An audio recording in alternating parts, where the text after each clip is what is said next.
ઉપલેટા નગરપાલિકા તથા ward number 3ના સદસ્યો દ્વારા જનહિતમાં કરવામાં આવેલી સારી કામગીરી. ઉપલેટામાં સતત વાહન વ્યવહારમાં વ્યસ્ત અને વાહન વ્યવહાર અને રાહદારીઓની તથા સ્કૂલના વિદ્યાર્થીઓને સતત વ્યસ્ત એવો વિસ્તાર આદર્શ પ્રાઇમરી સ્કૂલ અને ટીજે ગર્લ્સ હાઈસ્કૂલ તેમજ સરકારી હોસ્પિટલ પાસે કુંડીના ઢાંકણા તૂટેલા હોવાથી સતત અકસ્માતનો ભય રહેતો હોય. ગંભીર સમસ્યાને ધ્યાનમાં લઈ જાગૃત સદસ્ય મહેશભાઈ સુબા દ્વારા રજૂઆત કરતા તૂટેલા ઢાંકણા થતા ખુલ્લી કુંડીઓ તાત્કાલિક લોખંડના મજબૂત ઢાંકણા ફિટ કરી દેવામાં આવ્યા હતા. કામગીરી દરમિયાન નગરપાલિકાના સદસ્ય મયુરભાઈ વાઘેલા, કેતનભાઈ કાલરિયા, વિક્રમસિંહ સોલંકી, નીલુભાઈ તેમજ મોનિક વ્યાસ તેમજ શાંતિલાલ રાઠોડ, ગોરીસિયાભાઈ તેમજ સહિતના ઉપસ્થિત રહ્યા હતા. જેકે સિંહ સાથે અર્શી આહિર, ઉપલેટા.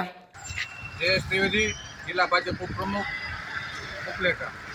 આજ રોજ ઉપલેટા વોર્ડ નંબર 3માં આદર્શ સ્કૂલ પાસે, કડવા પટેલ સમાજ પાસે અને ટીજે સ્કૂલ પાસે કુંડીના ઢાંકણા તૂટી ગયા હતા અને ત્યારે ઉપલેટાના જાગૃત સદસ્ય મહેશભાઈ સુવાને ધ્યાનમાં આવતા તેની સાથે મયુરભાઈ વાઘેલા પણ સાથે રહ્યા અને યુદ્ધના ધોરણે તાત્કાલિક આ કુંડીના ઢાંકણા નખાવ્યા. મહેશભાઈ સુવાને ખ્યાલ હતો બાજુમાં આદર્શ સ્કૂલ છે, આદર્શ સ્કૂલના બાળકો અવારનવાર છૂટે છે, છૂટીને અવારનવાર જો કુંડીમાં ન પડે તો ત્યાં ઉપર ઢાંકેલું એક પથ્થર હતો તે હટાવી અને તાત્કાલિકના ધોરણે લોઢાનું મજબૂત ઢાંકણું નાખવામાં આવ્યું, જેથી અહીંની રાહદારી લોકો અને વાહન વ્યવહાર જતા લોકોને પણ મુશ્કેલી ન પડે તે માટે ઢાંકણું નખાવી સ્કૂલવાળા તથા તેમજ આજુબાજુ વેપારીઓ ખૂબ આભાર માન્યો.